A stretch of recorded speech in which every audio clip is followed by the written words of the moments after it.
오늘 하나님의 말씀 요한복음 2장 1절에서 11절까지입니다. 요한복음 2장 1절에서 11절 같이 읽겠습니다. 시작.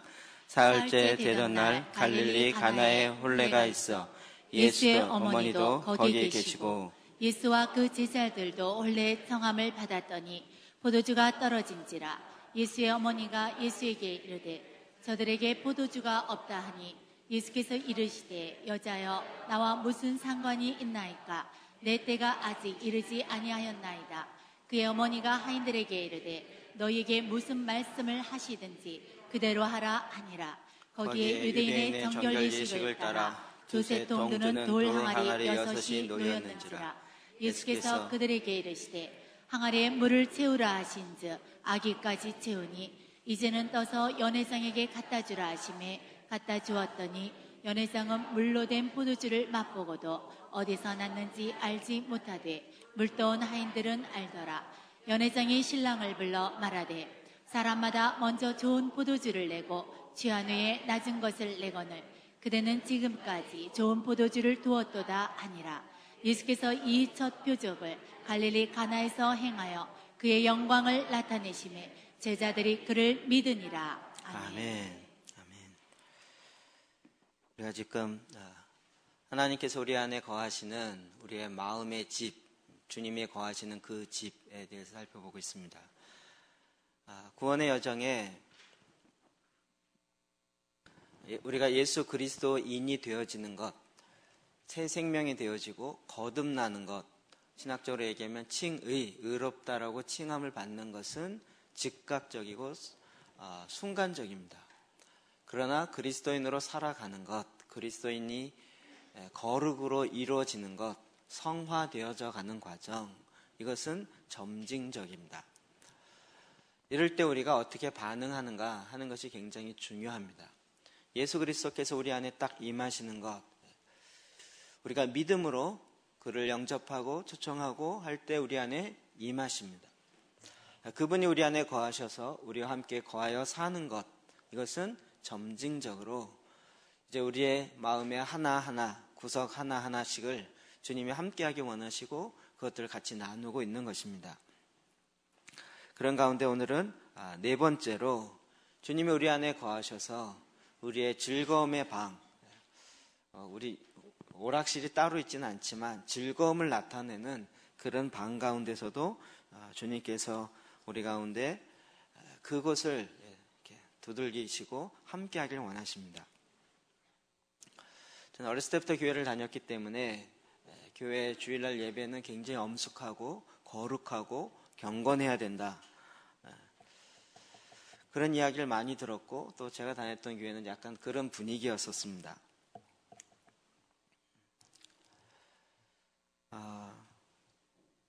그리고 교회를 다니다 보니까 교회에서 이야기하는 무엇은 해야 된다, 무엇은 하지 말아야 된다. 하나님께서 율법을 완성했다고 하셨지만 또 우리에게 새롭게 다가오는 새로운 율법 같은 게 느껴졌습니다. 뭔 해서는 안 된다. 어떤 건 해야 된다. 대부분 뭐 이런 거죠. 세상에 안 좋은 것들은 하면 안 된다. 그리고 이런 건 해야 된다. 뭐 예배를 드려야 되고 또 뭐 봉사를 해야 되고 뭔 해야 되고 뭔 해야 되고 하지 말아야 될 것과 해야 할 것이 구약에 있는 내용이 아닌데도 불구하고 새롭게 우리에게 다가왔습니다. 저는 좀 그렇게 느껴졌습니다. 제가 느낌에 꼭 20세기의 새로운 율법 같은 느낌이 들었습니다. 그리고 그 기준에 따라서 무엇을 하게 되면 막 교회에서 뭐라 그러고 또 소문이 나고 안 좋고 하지 말아야 될 것을 하게 되면 그런 일이 나타나고요. 하나님은 내가 기뻐하는 것을 조금치라도 허락하지 않는구나. 하나님은 나의 기쁨과 상관없이 그냥 엄숙해야 되구나. 이렇게 느꼈던 것이 저희 어렸을 때 교회 다니면서의 생각이었습니다. 그렇기 때문에 교회에서 재밌다라는 건 거의 느끼지 못했고 그 즐거움은 일상생활의 다른 곳에서 찾아야 됐습니다. 저는 희한하게, 여러분 안 믿어지겠지만 저는 달리는 게 재밌었습니다. 뛰는 게 재밌었어요. 그래서 이제 어렸을 때부터 동네에서 늘 1등을 했습니다. 그리고 이제 초등학교 되면서 육상 선수하고 중학교 때는 정말 학교 육상부에 들어가서 뛰었습니다. 누가 저에게 묻더라고요. 왜 뛰냐고. 그냥 즐겁기 때문에 뛰었습니다. 아마도 어렸을 때 심부름을 많이 했기 때문에 갖는 이게 아니었을까 싶습니다. 막 뛰었다가 빨리 갔다 오면 이렇게 빨리 왔냐고 이런 칭찬 듣는 게 너무 기뻤어요. 그 다음은 그 신기록을 또 갱신하는 거예요. 또 갱신하고 점점 더 놀라는 그 부모님과 또 우리 형 누나의 그런 놀라는 모습이 더 좋아서 더 열심히 뛴 거예요. 그러다 보니 제가 중학교 때는 3000m 중장거리 선수였는데 3km입니다. 보통 이제 한 11분 정도 뜁니다. 100m를 한 18초 정도. 여러분 100m 몇 초에 뛰십니까? 3km를 뛰기 때문에 적당히 이렇게 걸어가면서 뛰는 게 아니라 일정한 속도로 100m를 한 적어도 20초 정도는 그 정도 속도로 꾸준히 달리내야 됩니다. 굉장히 지겹습니다. 근데 그 뛰는 게 재밌습니다. 저의 목표는, 저의 재미는 뛰는 거였기 때문에 매일 밤마다 뛰었습니다. 너무나도 제가 감사한 것은 저희 집이 이제 이사가 왔고 교회랑 멀어졌는데 그래도 초등학생인데도 차를 타고 그 교회를 어렸을 때 모교회를 다녔습니다. 거기를 뛰었습니다. 매일 밤마다 뛰어갔습니다. 하루라도 교회를 안 간 적이 없었습니다.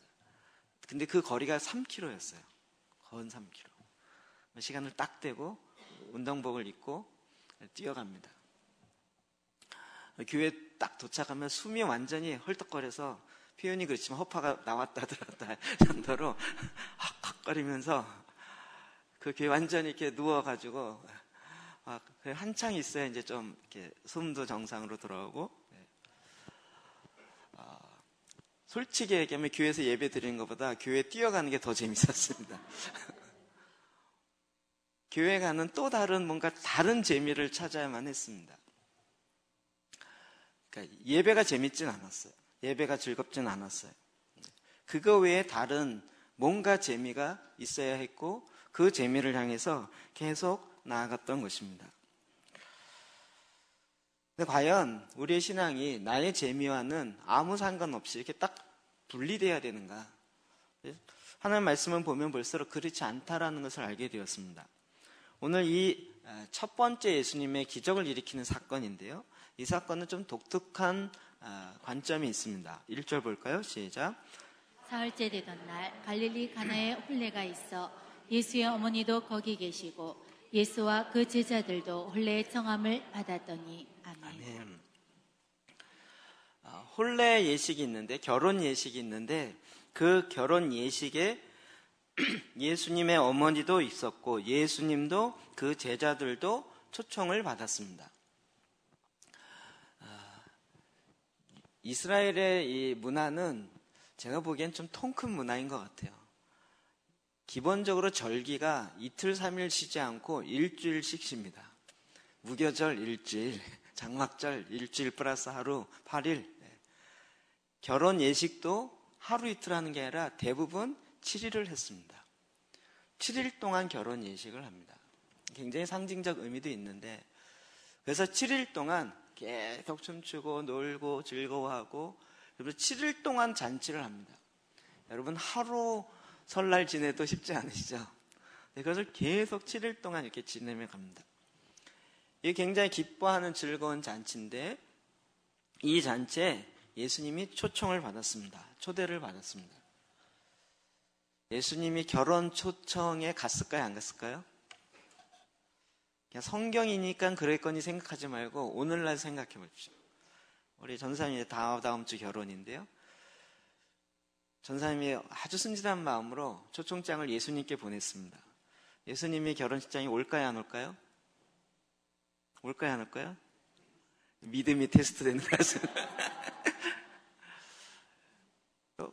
올 것 같다라는 고백을 하고 싶지만 정말일까? 왠지 예수님은 결혼식장 가는 것과는 별개 아닐까? 결혼식장 가서 사진을 찍을까 안 찍을까? 음식은 결혼식을 참여하고 먹으실까? 음식 먼저 먹으실까? 이런 식의 생각들이 우리의 일상으로 봐야 되는 거죠. 예수님이 혼례의 예식에 참여를 하였습니다. 예수님은 우리의 일상에 관심이 있습니다. 우리는 우리의 일상과 전혀 상관없이 교회에서 드리는 예배 따로, 일상 따로 이렇게 가 있지 않습니다. 예수님은 우리의 일상 속에서 함께 만나고 함께 대화하고 일상의 이야기를 나누길 원하십니다. 성경에 이런 예들이 여러 곳 나오는데 앞에 1장에 보면 38절, 39절 이렇게 되어 있습니다. 시작. 예수께서 돌이켜 그 따르는 것을 보시고 물어 이르시되 무엇을 구하느냐 이르되 랍비여 어디 계시오니이까 하니 랍비는 번역하면 선생이라. 예수께서 이르시되 와서 보라. 그러므로 그들이 가서 계신 데를 보고 그날 함께 거하니 때가 10시쯤 되었더라. 아멘. 네. 예수님을 따르는 다른 제자들입니다. 예수님께 와서 예수님을 따르는 그런 사람들 보고 예수님이 물은 거죠. 무엇을 구하느냐? 여러분 뭘 구할 것 같으세요? 하나님 이걸 응답해 주세요. 이러고 싶지 않으세요? 그런데 그런 것보다 무엇을 구하냐? 무엇을 원하냐? 그랬더니 이 따르는 사람들이 뭐라 그러냐면 랍비여, 선생님이여, 어디 계십니까? 무슨 질문이죠? 사는 곳이 궁금합니다. 어디 사십니까? 이런 거예요. 별게 다 궁금해요. 근데 예수님이 뭐라 그러세요? 와보라 그런 거예요. 말로만 했을까요? 그 다음에 보니까 와서 보라. 그러므로 그들이 가서 계시는 것을 보고 예수님이 사는 곳을 실제로 가보고 그날 함께 거하니 때가 10시쯤 되었더라. 예수님과 함께 예수님이 계신 곳을 가본 거예요. 그리고 10시라는 게 우리 시간이 아니고 더하기 6하기 때문에 거의 하루 종일 있어요. 해가 질 때까지 있었다는 뜻입니다.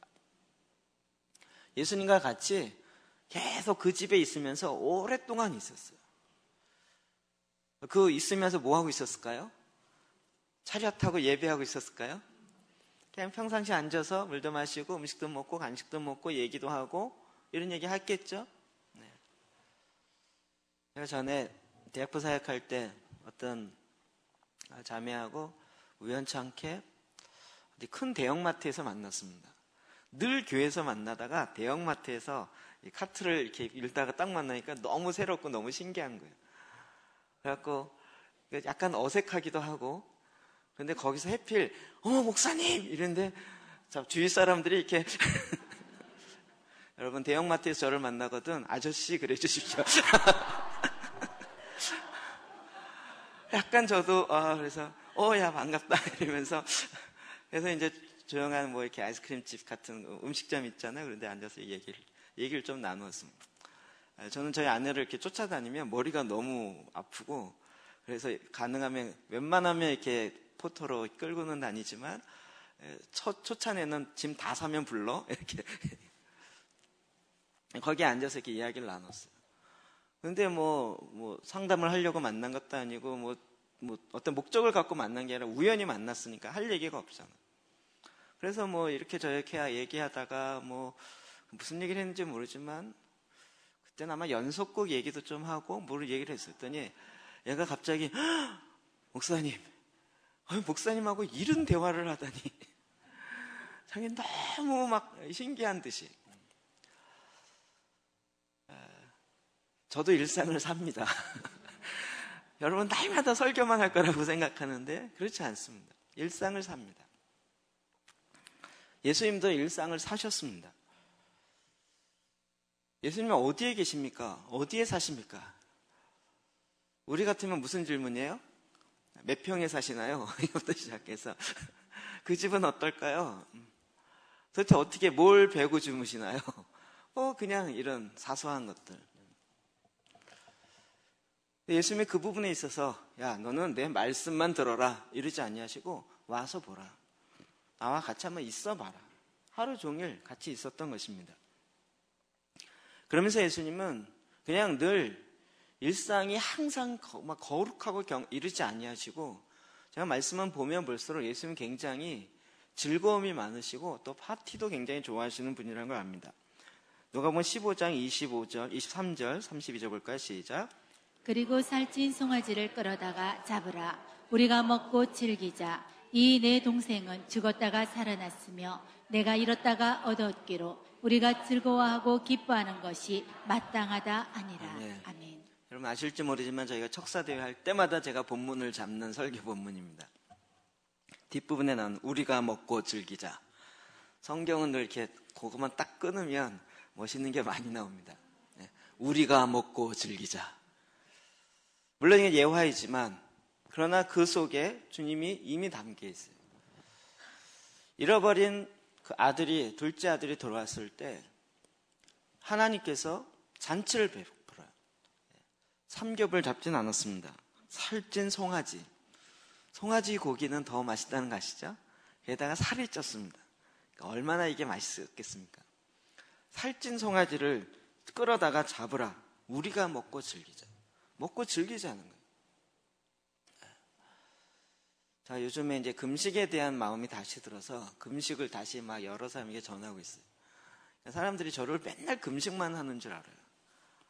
지난번에 우리 부활절날 삼겹살 전교인 파티 했어. 그랬더니 대박이다. 제가 보기에 예수님 부활한 것보다 삼겹살 파티 한 게 더 대박인 것 같아요. 어떻게 교회가 전교인이 이걸 할 수 있냐는 거예요. 저도 늘 금식만 하지 않습니다. 먹고 즐기는 것도 되게 좋아합니다. 주님이 잔치를 베푸세요. 그리고 우리가 이렇게 기뻐하는 거 마땅하다고 이야기하는 거예요. 우리가 흔히 이야기하는 한 잃어버린 영혼이 돌아올 때 하나님이 하늘에서 즐거워서 춤추신다는 거죠. 하나님 기뻐하시고 즐거워하시는 하나님이십니다. 우리의 일상에 그냥 항상 막 이렇게 흐트러짐 없이 막 곧바로 이르지 아니하시고 우리의 일반적인 생활과 같다라는 것입니다. 뿐만 아니라 사람들의 일상에도 관심을 갖고 계십니다. 요한복음 1장 48절 볼까요? 시작.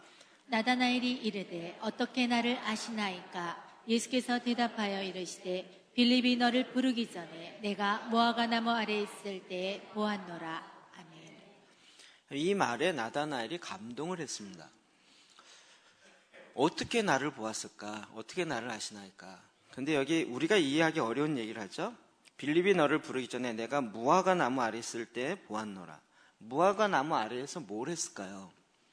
우리는 이게 이런 문화를 모르기 때문에 그런데 무화과 나무 아래 있다는 얘기는 그 당시에 각 마을마다 회당이 있죠. 근데 가난한 마을은 회당을 짓기가 어렵기 때문에 회당이 없으면 우리도 옛날에 학교가 없으면 어떻게 했죠? 나무 그늘에다가 칠판 갖다 놓고 이렇게 가리켰던 것처럼 그런 개념입니다. 무화과, 이스라엘은 굉장히 이렇게 건기, 날씨가 뜨겁고 그런데 그러나 이렇게 습도가 낮아서 그늘 안에 들어가면 굉장히 시원합니다. 그래서 회당이 없을 때는 무화과 나무 그늘 아래서 말씀을 배웁니다. 그곳에서 토라를 배우고 외우고 한다라는 것입니다. 그러니까 지금 이 얘기는 무엇이에요? 그 무화과 나무에서 하나님의 말씀을 외우고 연구하고 그 말씀을 나누겠다는 걸 보았다는 거예요. 그러니까 이 나다나엘은 굉장히 신실한 자라 하나님의 말씀을 정말 그러한가 하고 계속 상고하고 있는데 내 관심 있는 그런 모습을 예수님이 본 것이죠. 그리고 그걸 기억하고 계신 거예요. 여기에 감동이 되는 거죠. 주님이 우리의 일상에 늘 이렇게 보시면서 우리의 실제적인 삶들을 다 알고 계십니다. 근데 여기서 끝나지 아니하시고 우리의 일상 가운데서도 개입을 하십니다. 3절, 4절 볼까요? 시작. 포도주가 떨어진지라 예수의 어머니가 예수에게 이르되 저들에게 포도주가 없다 하니 예수께서 이르시되 여자여 나와 무슨 상관이 있나이까? 내 때가 아직 이르지 아니하였나이다. 아멘. 성경 읽다 보면 앞뒤가 안 맞는 게 너무 많다는 거 아시죠? 포도주가 떨어졌대요. 그랬더니 예수님, 그래요? 어머니 제가 뭘 할까? 이러지 않고 여자여 나와 무슨 상관이 있나이까? 내 때가 이르지 아니었습니다. 그래 놓고선 또 물을 변화해 포도주를 만들어요. 이게 앞뒤가 잘 안 맞는 것 같아요. 이 얘기는 다른 의미로 좀 풀어보면 예수님의 대부분의 기적은 공개적인 기적을 행할 때는 그 기적과 관련되어진 교훈이 있습니다. 특별히 마태복음 그런데 마태복음은 15개의 핵심적인 설교가 들어있죠. 5, 6, 7장 산상순, 10장 제자들을 파송하면서 보내는 거예요. 그 다음에 14장인가요? 그리고 나오고 18장에 보면 공동체에 대한 이야기가 나오고 24장 5장 보면 마지막 때에 대한 얘기가 나오고 그리고 그 설교 말씀을 증명해주는 기적이 나타납니다. 그래서 그냥 기적은 기적 그 자체로 끝나지 않고 꼭 예수님이 하셨던 설교의 말씀이 연결되어서 그것을 증명해주는 사건으로 나타나는 것입니다. 그런데 이 요한복음의 이 사건은 저야 아직 내 때가 이르지 아니하였다. 이거를 공개적으로 기적을 행할 만한 그 때가 아니라는 것이죠. 나는 아직 내가 이 기적을 통하여 무엇인가 큰 교훈을 주고 사람들로 하여금 기억나게 할 그 정도의 그 타이밍이 아니라는 거예요. 그런데도 불구하고 어머님 마리아는 벌써 깨닫고 있죠.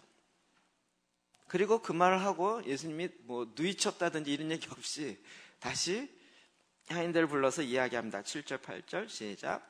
예수께서 그들에게 이르시되 항아리에 물을 채우라 하신즉 아기까지 채우니 이제는 떠서 연회장에게 갖다 주라 하시매 갖다 주었더니. 아멘. 항아리에 물을 채우고 그 물이 변하여 포도주가 되어지게 하고 갖다 주라고 이야기합니다. 하나님은 이 연회장, 이 결혼식장, 이 7일 동안 이 일에 개입을 하셨습니다. 예수님께서. 그리고 그것에 항아리에 물을 채우라 그리고 그것을 갖다 주라고 말하였습니다. 하나님께서 우리의 개인적인 문제에 개입하기를 기뻐하십니다.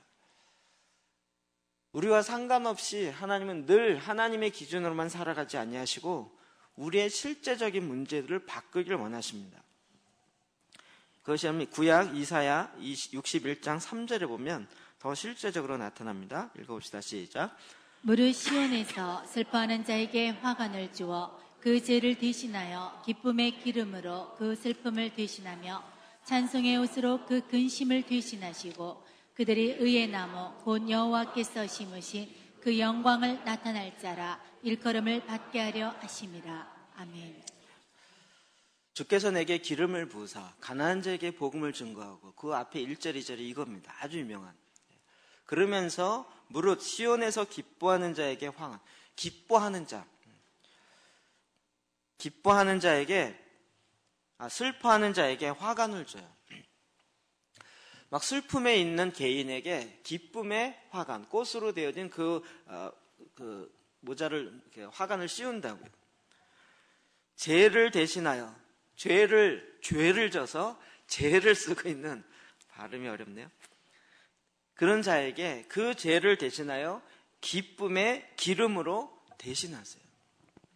슬픔을 대신하여 찬송의 옷으로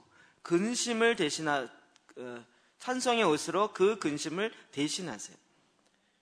그들이 그 의의 나무 곧 여호와께서 심으신 그 영광을 나타낼 자라 일컬음을 받게 하려 하심이라. 무슨 얘기일까요? 그는 근심이 있어요. 어렸을 때부터 성경에 딱 나오는 본문 있죠. 어렸을 때부터 맹인이었어요. 장님이었어요. 이게 누구 죄 때문입니까 하고 막 싸우고 있는데 예수님 뭐라고 하셨죠? 이는 하나님의 영광을 나타내기 위해서라, 이렇게 얘기했어요. 우리가 막 어떤 문제를 근심하고 있는데 이게 원인이 뭘까? 막 나 때문일까? 뭐 때문일까? 막 이러고 있는데 주님이 딱 오셔서 내게 기름을 부으시고 주의 말씀을 부으는데 우리가 생각지도 못했던 이와 같은 근심의 일은 하나님의 영광을 나타내기 위함이다. 의의 열매가 맺혀지기 위함이다. 내가 의의 나무를 그렇게 심은 것이다 라고 탁 이야기하시는 거예요. 어떤 면에서 우리가 인생에 이러이러한 고민을 하고 있고 이러한 막 어려움이 있는데 이 어려움이 막 왜 있을까 막 이러고 있는데 주님이 오셔서 우리는 전혀 해석지도 못했던, 상상지도 못했던 새로운 해석을 딱 주시는 거예요. 너의 죄 때문도 아니고 너의 무엇 때문도 아니고 하나님의 영광을 나타내기 위함이다. 너무 멋있죠? 주님이 그렇게 우리의 인생에 개입하셔서 그 일을 행하신다고요. 여러분, 하나님의 나라는 막 평안하고 이렇게만 있지 않습니다. 하나님의 나라는 기쁨이 있는 곳입니다. 로마서 14장 17절이요. 시작. 하나님의 나라는 먹는 것과 마시는 것이 아니요 오직 성령 안에 있는 의와 평강과 희락이라. 아멘. 제가 농담 삼아 이런 이야기를 하는데 고기를 먹으면서 아마 하나님 나라 천국에는 고기 먹는 일은 없을 것 같아요. 천국에 고기 먹는 일이 있을까요? 여러분 어떻게 상상되세요? 성경에 안 나오기 때문에 몰라요. 근데 거기 천국에서도 막 돼지를 잡고 소를 잡고 그 고기를 해갖고 해서 구워 먹고 이건 없지 않겠어요? 천국에서 못 먹으니까 여기서 많이 먹자 이런 취지에서 이야기를 하는 거예요. 이 맛있는 건데 천국에는 없을 것 같다. 근데 여기 뭐냐면 먹는 것과 마시는 것이 아니래요. 오직 성령 안에 있는 의와 평강과 희락이라는 거예요. 의도 이해되고 평강, 희락, 기쁨이라는 거예요. 우리가 먹는 기쁨, 갈비를 먹는 이 기쁨보다도 더 놀라운 희락의 기쁨이 있다는 얘기죠. 우리가 천국 가서도 부추가 먹고 싶어요. 마늘이 먹고 싶어요. 이러지 않겠다라는 거죠. 거기는 희락이 있다. 기쁨이 있는 거예요. 기쁨, 즐거움이 있어요. 하나님 우리 가운데 개입하셔서 그냥 영원토록 하나님만 찬양하고 막 이 찬양이 지겨울 것 같아서 안 가겠다라고 말이 나올 정도의 그게 아니라 하나님 나라는 우리가 여기서 이야기하는 먹는 것, 마시는 것, 이 기쁨을 훨씬 뛰어넘는 의와 평강과 희락, 기쁨의 희락이 있다는 거예요. 천국에 항상 웃는 일이 있을 것이고 항상 기쁨이 넘치는 그런 나라라고 말하고 있는 것입니다. 우리가 이 땅에 하나님 나라가 임하는 것은 하나님의 통치가 임하는 것인데 그것은 바로 의와 평강과 희락이 임하는 것이죠. 주님은 우리 가운데 이렇게 주님의 그 하늘나라의 희락, 기쁨이 우리에게도 충만하길 원하는 것입니다. 요한복음 2장 9절 볼까요? 시작. 연회장은 물러된 포도주를 맛보고도 어디서 났는지 알지 못하되 물떠온 하인들은 알더라. 아멘. 여러분 이 연회장에 손님들이 많고 그것을 서빙하는 하인들이 있습니다. 이게 입장이 다 다른데요. 여러분 서빙을 한번 해보셨나요? 음식점에서 음식 갖다 주는 일이요. 저희 집은 이 음식점을 했기 때문에 제가 서빙을 절기마다 끌려가서 했습니다.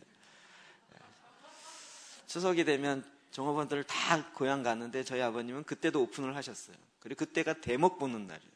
웬만한 가게는 다 닫기 때문에. 그러면 친척들이 왔는데 친척들을 다 종업원으로 시켜서 그때 번 수입은 오직 자기가 갖는 것이기 때문에 그냥 뭐 명절 되면 그냥 의리에 그려려니 했습니다. 한 번은 명절이 아니었는데 강남구청 앞에 그 설렁탕집과 등심집을 할 때였는데요. 강남구청이 어떤 제가 알기로는 건축 그걸 따내기 위해서 이렇게 하는 거 있죠. 뭐라 그러던데? 네? 뭐 건설업자 쫙 모아놓고 건설업자 한 50명이 모였어요. 뭐라 하죠? 공천? 입찰 맞습니다. 공개 입찰 위해서 모였습니다.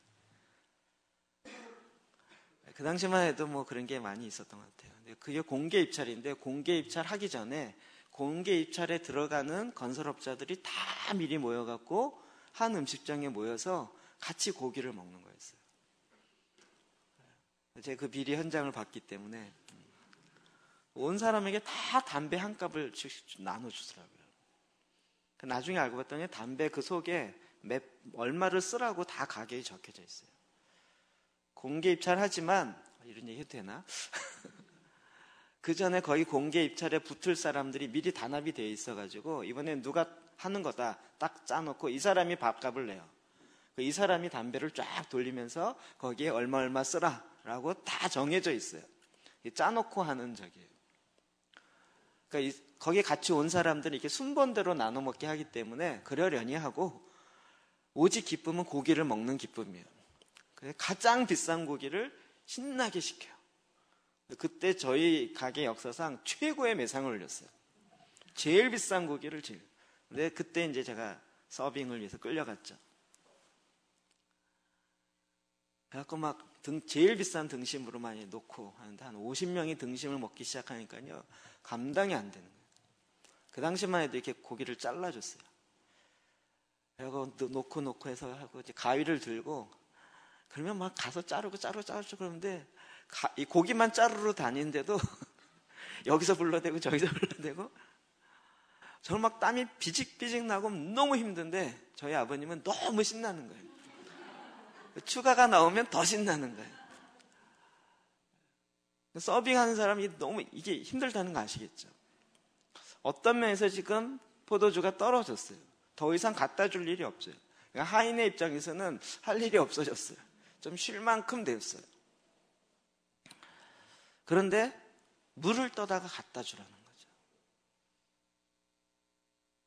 여러분, 지난번에도 제가 한번 이 본문 말씀드렸었죠. 연회장은 물로 된 포도주를 맛보고 어디서 났는지 알지 못하되 누가 알아요? 물 떠온 하인들은 알더라. 물이 변하여 포도주가 됐는데 언제 됐어요? 항아리였을 때 됐어요? 포도주에 따라줬을 때 됐어요? 아니면 가져가는 중에 됐어요? 1번, 2번, 3번 말씀드렸었는데요. 포도주가 항아리 있을 때 포도주로 바뀌어갖고 줬을까요? 모르는 척 하시네요. 자, 뭘 갖다 줬어요? 물을 갖다 줬어요. 항아리는 여전히 물이었어요. 따라줄 때는 포도주였어요. 그럼 어디서 바뀌었죠? 하인의 손에 가져가는 동안에 바뀐 거죠. 그렇죠? 분명히 물을 떴어요. 이걸 갖다 주래. 그리고 가져가서 부었는데 포도주가 됐어요. 여러분, 이거 보면서 누가 신났을까요? 누가 알았어요? 하인이 알았어요. 그 포도주를 먹은 많은 사람들이 막 신랑을 칭찬하면서 야, 웬만한 데는 술 취하면 더 질 낮은 포도주를 주는데 여기는 정말 좋은 걸 주니 정말 대단하다 이러면서 막 신랑을 막 칭찬하는데 신랑도 이게 무슨 얘기인지 몰라요. 연회장 안에 있기 때문에. 근데 하인들은 처음에는 야, 이거 물을 갖다 줘도 되나 이러는데 그래서 그때 나온 얘기가 그죠. 손끝에서 변화된 포도주. 내 손끝에서 기적이 변화되는. 그러니까 하인들은 나눠주면서 신기한 거죠. 하인들은 아는 거예요. 하인들은 이걸 아는 거예요. 하인들이 그때 나눠주면서 기분이 어땠을까요? 네, 물을 떠다가 나눠주면 포도주가 돼요. 신기하네. 또 한번 해보자. 또 되네. 또 해보자. 또 되네. 야, 진짜 되네. 계속 하는 거예요. 그러면 하인들이 막 왔다 갔다 하면서 야, 신기하지 하면서 자기네들끼리 막 신기하고. 그런데 이 연회장이 사는 얘기가 포도주가 너무 맛있다는 거예요. 누가 그런 얘기 했어요. 예수님이 변화시킨 그 포도주 얼마나 맛있을까. 그걸 한 병으로 담아서 지금까지 남아있다면 얼마나 비쌀까 이러면서 막 연회장 안에 기쁨이 충만한 거죠. 뿐만 아니라 원래 하인은 이 포도주 이게 서빙하는 걸로 기쁘지 않아요. 일이기 때문에. 제가 음식점에서 이게 서빙할 때 이게 고기가 막 주문 더하면 저는 더 짜증나요. 일이 많아지기 때문에. 저희 아버님은 좋아하지만 저는 더 화가 나요. 아주 그만 좀 먹지 막 이렇게. 담배는 계속 펴야 되고 그만 좀 먹지. 근데 뭐 먹다가 이제 좀 먹다가 좀 그만두는 것 같더니 또 한 3, 4, 5 앉더니 거기서 또 막 새 잡고 이러면서 가지를 않아요. 또 먹고 또 새 잡고 막 이러면서. 이 전문 용어 모르시죠? 그러더니 나중에는 이렇게 저는 그게 뭔지 몰랐어요. 근데 제에게는 막 땀만 나고 막 많이 먹을수록 힘만 들었는데 이 하인들은 그걸 본 거죠. 아는 거죠. 이제는 그 의미가 확 달라졌죠. 기쁨으로 오는 거예요. 야, 이게 기적이 일어난다. 야, 신기하다. 갖다 줬는데 뭐 이따위 포도주를 줘 이런 게 아니라 더 맛있다는 거예요. 더 맛있으니까 더 마셨겠죠. 또 포도주 얘기하니까 자꾸 이렇게 침이 넘어가시는 분 있는 것 같은데 더 맛있었겠죠. 더 시키고요. 주님은 우리에게 이런 기쁨이 충만케 되어진 것을 원하십니다. 요한복음 15장 11절 시작. 내가 이것을 너희에게 이름은 내 기쁨이 너희 안에 있어 너희 기쁨을 충만하게 하려 함이라. 아멘. 주님께서 우리 가운데 있음은 주님이 우리에게 내 기쁨이 예수 그리스도 안에 있는 그 기쁨이 너희 안에 있어 너희 기쁨을 충만하게 하려 함이라. 요한복음 15장 전에도 이거 말씀드렸습니다. 포도나무 비유입니다. 우리가 열매가 절로 맺혀요. 열매가 많이 맺혀서 갖는 그 기쁨. 이것이 이제 예수 그리스도에게만 있는 것이 아니라 너희 안에도 이런 기쁨이 있어서 너희도 기쁨이 충만하게 되기 위함이라고요. 하나님 우리가 기뻐하는 걸 원하십니다. 우리의 자녀를 보면서 부모의 마음이 똑같습니다. 부모도 자녀들이 기뻐하는 걸 원해요. 기뻐하는 걸 보면서 너 그거 맛있어 하니? 그러면 그걸 더 사주고 그걸 더 주고 그가 기뻐하기 때문에 하나님도 우리를 보면서 하나님의 그 기쁨 우리 안에 더 충만하길 원하십니다. 요한복음 16장 24절 시작. 지금까지는 너희가 내 이름으로 아무것도 구하지 아니하였으나 구하라 그리하면 받으리니 너희 기쁨이 충만하리라. 아멘. 이제는 구하라. 내 말이 너희 안에 거하면 이제는 구하라. 그리하면 너희 기쁨이 충만하리라. 이제 기쁨의 차원이 달라지는 거죠. 전에는 내가 원하는 기쁨이었어요. 나의 기쁨. 근데 이제 예수 그리스도 안에 있는 기쁨이 내 안에 오기 시작하는 거예요. 하나님의 나라는 의와 평강과 희락인데 예수 그리스도 안에 있는 그 즐거움, 그 기쁨이 우리 안에도 있어요. 그리고 우리 안에도 예수님이 기뻐하는 그 기쁨과 같은 수준의 기쁨으로 기뻐해요. 이제는 말씀이 너희 가운데 임하였고 그 말씀으로 무엇이든지 구하라. 그러면 이루리라. 이로 말미암아 너희 기쁨이 충만하리라. 여기에 기쁨의 수준이 갑자기 달라지기 시작하는 거죠. 하나님께서 내 기도를 들어주시기 때문에 기뻐하는 것이 아니라 들어주시는 선물이 오기 때문에 기뻐하는 것이 아니라 이제는 내 기도를 들으시는 하나님이 있기 때문에 기뻐하는 거예요. 기쁨의 차원이 달라져요. 전에 하나님이 내가 요거 응답해 줬어요. 저거 응답해 줬어요. 이런 선물 받고 응답해 준 것으로 기뻐했는데 점점 믿음이 성숙할수록 하나님을 더 가까이 할수록 하나님을 아는 기쁨이 더 생기기 시작하는 거예요. 기쁨의 이 본질적 차원이 달라지는 거예요. 저는 고등학교 때 합창을 했어요. 합창의 묘미가 있어요. 남성 합창 95명이 딱 유관순 기념에 서고 세종문화회관도 서봤거든요. 125명 딱 5줄로 쓰기 때문에 5의 배수로 나가요. 그래갖고 막 합창을 막 딱 그때 마이크 없이도 확 한 100명이 소리를 질러대면요 이게 짜랑짜랑 울려요. 그럼 막 부르는 나도 막 전율이 와요. 와 멋있다. 그 다음부터는요 제가 교회 성가대 지휘도 하고 그것 때문에 그 다음부터 찬양의 기쁨은 뭐냐면 화음이 맞는 거예요. 멋있게 근데 찬양의 이 멋있는 소리가 나는 거예요. 소리가 날 때도 똑같이 나야 돼요. 근데 이게 다르게 나면 약간 짜증이 나요. 주는 평화 보통 지휘할 때 이렇게 하는데 이게 지휘할 때 딱 땅에 튀기면서 올라올 때 소리가 나야 되잖아요. 주는 평화 이렇게요. 근데 대부분 이게 안 맞으면 화화화화 이렇게 나와요. 스톱 맞추라고. 전에는 소리가 좋은 게 기쁨이었어요. 화음이 멋있는 게 기쁨이었어요. 근데 예배 가운데서도 계속 그 화음을 보고 있고 화음이 안 맞네. 이게 뭐가 안 맞네. 박자 음정이 떨어지네. 플랫 되네. 삽 되네. 막 이것 때문에 계속 머리 쓰느라고 찬양이 기쁘질 않아요. 저는 이거 내려놓는 게 굉장히 힘들었어요. 지금도 가끔 그게 픽픽 올라올 때가 있어요.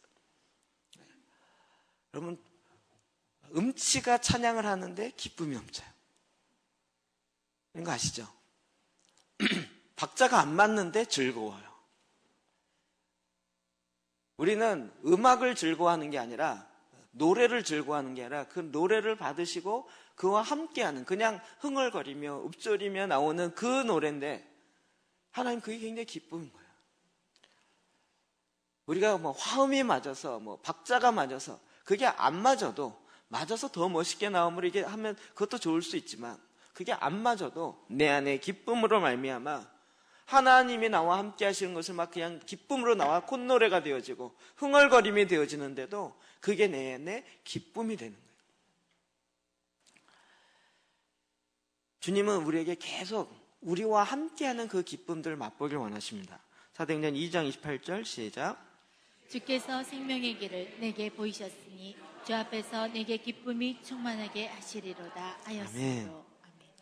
생명의 길을 내게 보이시리니 다윗이 했던 고백입니다. 주 앞에서 내가 기쁨이 충만하게 하시리로다. 주님이 나에게 생명의 길을 보이시고 나로 하여금 그 길을 가게 하세요. 그러니까 그 기쁨들이 계속 일어나는 거예요. 하나님이 나와 함께하는 기쁨. 그냥 책에 있는 하나님이 아니라 내 삶의 일상의 현장 가운데 나타나는 그 기쁨. 하나님이 나와 함께 하신 것이 교회선뿐만 아니라 월화수목금토에도 하나님이 함께 하시고 그 가운데 나에게 말씀하시고 그 말씀대로 지켜 행하였더니 거기서 나타나는 그런 기쁨. 트랜스포메이션이라는 책이 있는데 그 책을 다시 이렇게 보는데요. 패러다임 시프트가 되는 5가지 요인, 그 중에 하나가 뭐냐면 일상생활의 예배가 회복되어진다는 거예요. 일상생활에 하나님이 나와 함께 하시는 것들이 나타나고 드러난다는 거예요. 그게 2007년도에 나온 책인데 이미 그 세계에서 가장 이렇게 빨리 시작했던 사람이죠. 에드 실버소라고. 일상생활이 하나님이 함께 하시는 실제가 나타나는 거예요. 주일날 교회 올 때만 하나님이 계시는 것이 아니라 매 순간마다 나와 함께 하시는 그로 인하여 기뻐하고 즐거워요. 그래서 마지막 때의 부흥은 교회에서 일어나는 것이 아니라 일터에서 일어난다는 거예요. 우리 삶의 현장에서 일어난다는 거예요. 교회에서도 그것이 같이 일터와 교회가 어떻게 연결되어지는가, 이게 굉장히 중요한 것이죠. 주님이 내 일터의 현장에서 주님이 내게 생명의 길을 보이시는 거예요. 나의 사업이 어떻게 가야 할지를 알려주시는 거예요. 그래서 내게 갖는 이 기쁨이 충만한 거예요. 빌보서 3장 1절 시작. 끝으로 나의 형제들아 주 안에서 기뻐하라. 너희에게 같은 말을 쓰는 것이 내게는 수고로움이 없고 너희에게는 안전하니라. 아멘. 그래서 이걸 명하고 있어요. 주 안에서 기뻐하라. 주 안에서 기뻐하라. 여러분, 옥에 갇혀도 기뻐할 수 있어요. 우리는 상황 때문에 기뻐하려는 세상적 전제를 갖고 있는데 그게 아니라 그리스도 안에서 주님이 나와 함께하기 때문에 비록 고난 가운데서도 기뻐할 수 있어요. 즐거움, 하나님이 주시는 희락, 통치로 기뻐할 수 있는 것이죠. 주님은 이 기쁨으로 우리의 마음의 방을 바꾸시는 거예요. 어렸을 때는 하나님, 나 이거 해주세요, 저거 해주세요. 그래서 그거 해주는 게 기뻤어요. 이제는 하나님이 나와 함께하는 게 너무 기쁜 거예요. 예배 가운데 하나님의 임재가 있는 게 기쁜 거예요. 전에는 많은 사람이 모이는 게 기뻤어요. 근데 이제는 많이 모였느냐 적게 모였느냐 그거보다 더 중요한 것은 하나님이 나와 함께하는 거예요. 60만 명이 같이 있어도 하나님 함께 하지 않으시면 아무 이유가 없어요. 근데 비록 혼자 있다 할지라도 하나님이 그와 함께 하시면 그것은 가장 큰 기쁨이 되는 거예요. 수의 노예에 그 수에 묶여있을 필요가 없어요. 하나님 우리 각자예요. 전에는 내 지갑에 돈이 많으면 기뻤어요. 근데 내 공급의 원천 대신 하나님이 나와 함께 하기 때문에 지갑에 돈이 없어도 기뻐요. 왜요? 하나님 필요는 채우시기 때문에. 미리 돈 받아갖고 쌓아놓는 게 편하나요? 그때 필요할 때마다 착각 채워주는 게 더 좋을까요? 그래도 쌓아놓는 게 편하시죠? 그게 내 주머니 쓰나 아버지 주머니 쓰나? 여러분, 관리가 힘들다는 거 빨리 깨달아야 돼요. 관리. 잘못 관리하면 그 책임 추궁이 오기 때문에요. 관리가 쉽지 않아요. 한 주 안에서 기뻐하는 이 기쁨을 맛보요. 이제는 하나님이요, 세세한 것까지도 함께 하세요. 정말 희한한 일까지도 하나님 기가 막히게 일을 하세요. 막 이런 걸 너무 많이 봐요. 저는 설교 준비하면서도 막 이렇게 짜릿짜릿한 건 아까 무화과 나무 그거요. 그 전에 얼핏 알았는데 이게 잘 이해가 안 됐는데 어제요, 그제구나. 모르는 사람한테 택배 책 한 권과 함께 유대인 달력이 새로 만들었다고 딱 달력이 왔어요. 신기하네. 그렇게 봤더니 거기에 첫 번째 4월달, 5월달 뒤에 앞에 있는 달력과 뒤에는 이스라엘에 쓰는 과일이 사진 쭉 나오는데 무화과 나무 딱 나오는 거예요. 무화과 나무네? 그러고 보니까 이 본문, 나다나엘에게 했던 그 본문 딱 나오면서 무화과 나무 아래에 너를 보았다. 이게 무슨 뜻인지 유대적 개념으로 딱 설명을 하는 거예요. 이거 설교할 때요, 이런 짜릿함이 있어요. 막 책을 찾아도 해석이 없는데 어느 날 갑자기 탁 와요. 트랜스포메이션 이것도요, 오늘 아침에 새벽에 이걸 좀 설교와 아무 상관없어요. 딱 뽑아가지고 이 설교 더 묵상해야 되는데 그걸 안 하고 책을 이렇게 보면서 그래 맞아 이거야. 그리고 막 트랜스포메이션 생각하다가 갑자기 이 말씀이 이렇게 딱 붙어요. 저는 여기서 아주 참 이렇게 희열을 느껴요. 제가 막 짜내려고 그래갖고 오는 게 아니고요, 하나님께 툭툭툭 붙여주세요. 그것만 그냥 가면 열매가 절로 맺혀요. 저는 이런 기쁨이 있어요. 일상에도 마찬가지고요. 하나님이 나와 함께 하시는, 그리고 그 잔치의 기쁨에 하나님이 나도 하나님의 그 기쁨을 맛보길 원하세요. 여러분, 기도 재단하면서 우리가 계속 맛보는 이런 부분이 있잖아요. 하나님이 나와 함께 하시는 것을 내가 삶의 현장에서 맛보기 시작하는 거예요. 제가 금요일 날도 얘기했지만 저희 목요일 날 그 서선교회 장로님이 오셔서 간증을 하셨어요. 화요일 날도 간증하시고 부산까지 내렸어요. 10분 간증하려고 4시간 반 내려가고 4시간 반 간증 끝나고 3시간 반 동안 기다리셨다가 저희 다 끝나면 10분 간증을. 본인이 장로 30년 있었는데 정말 부흥회 다 쫓아다니고 유명하다는 목사님 설교 들으면서 은혜 많이 받고, 그때는 정말 은혜 받고 소나무 뿌리 몇 개씩 뽑고 그랬는데, 문제는 집에 들어오면 내가 안 바뀐다는 거예요. 교회선 거룩한데 집에선 거룩하지 않다는 거예요.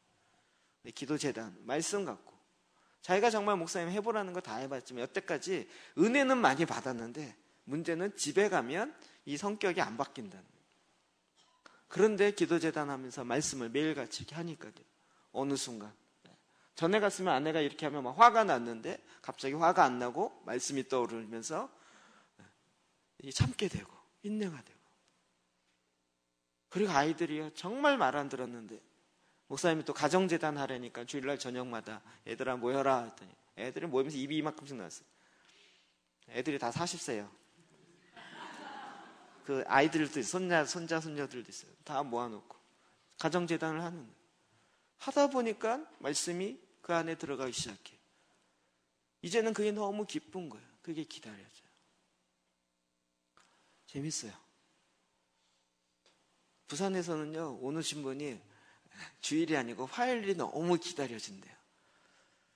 무슨 얘기인지 이해되시죠? 화요일날 그 스쿨을 하는 게 너무 기대된대요. 목요일날 여기에 오시는 분들은 목요일날이 너무 기대가 된대요. 어떤 분은 정말 86세인가?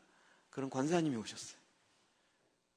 정말 이걸 알고 오신 게 아니라 새벽 예배 갔다가 목사님이, 아산에 계신 목사님이 권사님 어디 좀 가요? 그래갖고 그렇죠. 그리고 그냥 새벽 예배 갔다가 탔어요.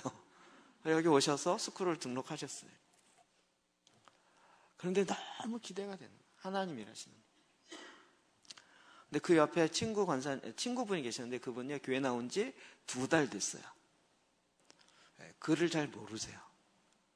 연세가 엇비슷해요. 그런데도 오는 게 너무 기쁘다는 거예요. 그 안에 기쁨이 회복돼요. 저희는 처음에 86세 되신 권사님이 어떻게 트랜스포메이션을 저 목사님도 주책이지 이렇게 연세 많으시면 어떻게 데리고 왔어? 막 이런 마음이 솔직히 일어나는데 그분이요 더 잘 되시는 거예요. 이런 걸 막 들으면 들을수록 마음에 기쁨이 넘쳐요. 즐거움이 넘쳐요. 하나님 일하시는 걸 보기 때문에. 나와는 상관없는 것 같은데 하나님 일하셔요. 하나님의 통치가 이루어지면서 거기에 희락이 회복되기 시작해요. 막 즐거움이 넘치는 거예요. 하나님이 이 기쁨을 우리에게 주기 원하시는 거예요. 하늘로부터 오는 그 기쁨이 없었기 때문에 이 세상의 기쁨을 쫓아갔던 것이죠. 근데 진짜 기쁨을 맛보니까 이 세상의 기쁨이 별로 기쁘지 않다니까요. 제가 몇 번 말씀드렸죠. 이 세상 연속곡 별로 재미없어요. 저는 한 사람 한 사람 얘기를 들어보면 그분들의 연속극은 정말 리얼이에요. 실제인데도 그 가운데 역사하셨던 하나님 이야기를 듣기 시작하면 그거는 웬만한 연속극 다 저리 가요. 뭐 대장금 세계적으로 난리를 쳐도 그거보다 한 사람 한 사람 가운데 일어나는 하나님의 역사, 그걸 보고 그것을 들으며 그분들이 그 말씀으로 말미암아 변화되는 걸 보면 어떻게 보면 저랑 아무 상관이 없는 것 같은데도 그 기쁨이 샘솟듯 올라오고 그 기쁨이 계속 가는. 하나님은 하늘의 기쁨을 우리에게 주기를 원하세요. 그래서 예수님께서 너의 기쁨의 방에 들어가자라고 얘기하시는 거예요.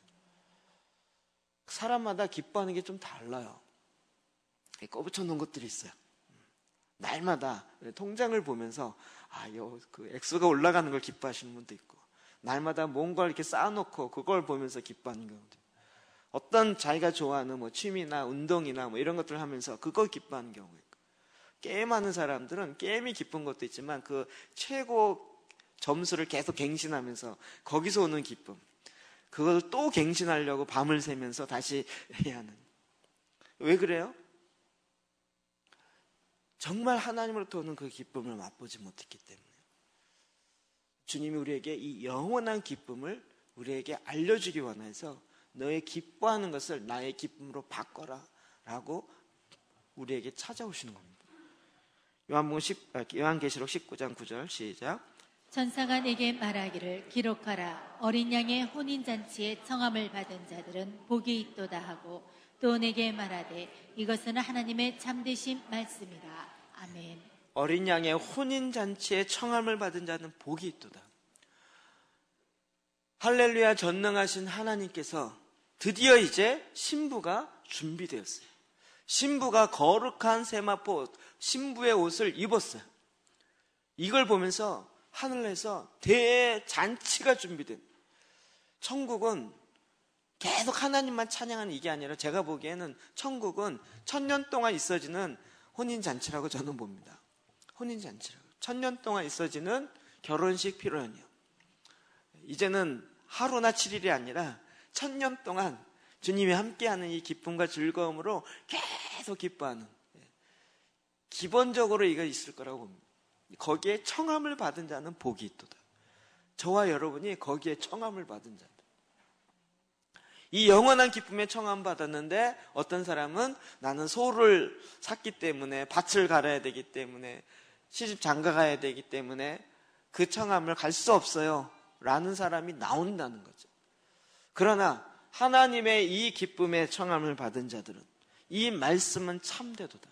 저와 여러분이 예수 그리스도와 결혼하는, 연합하여 하나 되어지는, 그래서 예수 그리스도 안에 있는 그 기쁨이 나의 기쁨이 되어지는 이 자리에 초청을 받았어요.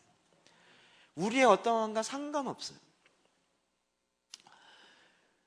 하나님께서 우리를 여겨라, 이렇게 여겨라. 여겨라라는 이야기는 뭐냐면, 결혼할 때 자기의 그 배우자를 이 세상에서 가장 예쁜 자로 여겨라는 거예요. 여겨라는 얘기는 뭘까요? 가장 예쁠까요? 안 예쁠까요? 그건 몰라요. 그건 서로 재봐야 되는데 기준이 다 달라요. 근데 가장 예쁜 사람으로 여겨라, 이 얘기는 뭐냐면 내가 가장 예쁜 사람으로 결정했다는 거예요. 계속 그렇게 여긴다는 거예요. 하나님께서 우리를 하나님의 자녀로 여기신다는 거예요. 우리의 어떠한가 상관없이 너는 내 기쁨의 자녀이고 나의 즐거움이고 나의 소망이고 나의 희망, 내가 그렇게 생각 안 해도 상관없어요. 주님이 그렇게 나를 여기신다는 거예요. 내가 그 대상이 되었어요. 우리는 그냥 구원받을 정도가 아니라, 거듭났을 정도가 아니라 하나님의 기쁨에, 하나님의 가장 큰 기쁨이 되기로 하나님이 나를 그렇게 보셨어요. 하나님이 저를 보면 어떻게 할까요? 저는 몰랐는데 예수를 믿고 인격적으로 알고 난 다음에 주님을 절만 보면요, 막 내가 너로 인하여 기쁨을 이기지 못하노라 이러면서 자꾸 저한테 이야기하세요. 처음에는 왜 그러세요? 또 뭐 시키려고요? 약간 이런 식으로 빼다가 그냥 만나는 것 자체가 하나님 기쁘시대요. 내가 너를 만나는 자체가 즐거움이라. 저는 이런 거 얘기도 못했고 감히 상상도 못했어요. 하나님, 저 오늘 주님 앞에 나왔어요. 기쁘시죠? 주님이 기쁜 걸 보니까 저도 기뻐요. 제가 여기 와서 졸더라도 주님 너무 기뻐하시죠? 저도 기뻐요. 주님을 만나는 기쁨이 있어요. 주님의 말씀이 내 안에서 약동하는 기쁨들이 있어요. 이 세상을 창조하신 그 말씀을 내 안에 두시고 나를 통하여 이 땅에 제사장 삼으셔서 그 말씀을 선포하게 하는 것이, 전에는 이게 또 웬 직책인가 이런 생각이 들었는데 이제는 그것이 나에게 기쁨이요, 나에게 즐거움이요. 이 세상 그 누구에게도 하나님의 말씀을 맡기지 아니하는데, 천사들에게도 맡기지 아니하는데 저와 여러분에게 하나님의 말씀을 맡기세요. 그 말씀을 선포하는 자들에게 하나님이 너무 기쁨으로 맛보세요. 그리고 그 기쁨을 이렇게 주겠다는 거예요. 이제는 하늘의 기쁨으로 우리가 이 땅에서 갖고 있는 기쁨이 다 쓸데없는 것이 아니지만, 그러나 하나님의 기쁨을 우리 가운데 부으시겠다는 거예요. 그 기쁨이 너에게도 충만하기를 내가 원하노라. 내가 너에게 기쁨이 충만하기 위해서 이 말을 하노라. 고난 가운데서도 기뻐요. 마치 그 앞부분에 이런 말씀이 있어요. 빌립보서에 보면 해산하는 산모가 아기를 낳아요. 아기를 낳을 때 정말 목숨이 왔다 갔다 하는 상고의 고통이 있어요. 그럼에도 불구하고 이 고통 때문에 나 아기 낳기 싫어요 이러지 않아요. 왜죠? 낳고 난 다음에 아이를 보는 그 기쁨, 아이를 양육하는 그 기쁨, 이 기쁨이 너무 크기 때문에 상고의 고통을 잊어요. 금방 잊어요. 그리고 나서 다시 또 아이를 또 낳아요. 낳으면서 이 정말 죽을 것 같은 이 고통, 그런데 낳고 나서는 또 잊어요. 왜요? 기쁨이 크기 때문에. 너희가 이 땅에서 고난이 있지만 그러나 기뻐하래요. 예수 그리스도 안에 있는 그 기쁨이 얼마나 큰 것을 알기 때문에 무엇이든지 어떠한 상황에서는 우리는 기뻐할 수 있어요. 이 세상에 있는 조건적 기쁨이 아닌 하늘로부터 내려오는 무조건적 기쁨이 우리 안에 있는 거예요. 그래서 주님이 어떤 조건과 상관없이 기뻐하라, 내가 다시 명하노니 기뻐하라 라고 이야기해요. 우리는 얼마든지 기뻐할 수 있는 자들이에요. 이미 내 안에서 예수 그리스도의 보혈로 말미암아 내 안에 행하신 것만 알아도 너무 기쁨이 넘치는 거예요. 내가 원하는 이 조그만 요 한두 가지 이거 아니어도요, 평생토록 영원토록 기뻐할 수 있는 그 존재가 된 것이 바로 저와 여러분이에요. 주님의 기쁨으로 충만하라. 뿐만 아니라 우리 영원한 혼인잔치의 기쁨에 참여하는 자가 되는 거예요. 그럼 그거 생각하면요, 빨리 오십시오. 주여 빨리 오시옵소서. 마라나타 주 예수의 어서, 이게 세상 힘드니까 오세요 이게 아니고요, 주님 내가 그 기쁨, 온전한 기쁨, 그 기쁨 가운데 완벽하게 들어가기 원합니다. 빨리 오십시오 주님. 이 마음에 불타기 시작합니다. 주님 오늘도 우리에게 내가 기뻐하는 그 방을 두들기시는 거예요. 이거 알면 주님이 약간 실망하실 것 같으니까 주님 여긴 건들지 마세요. 이 부분은 터치하지 마세요. 나도 재미가 있어야죠. 이렇게 닫아놨던 그것을 주님이 두들기시는 그 문을 열라는 거예요. 그리고 이제 내가 나의 기쁨을 너에게 주기를 원하노라. 이제 그것을 내려놓고 나와 이 기쁨에 동참하자라고 주님이 초청하고 계십니다. 기도하겠습니다.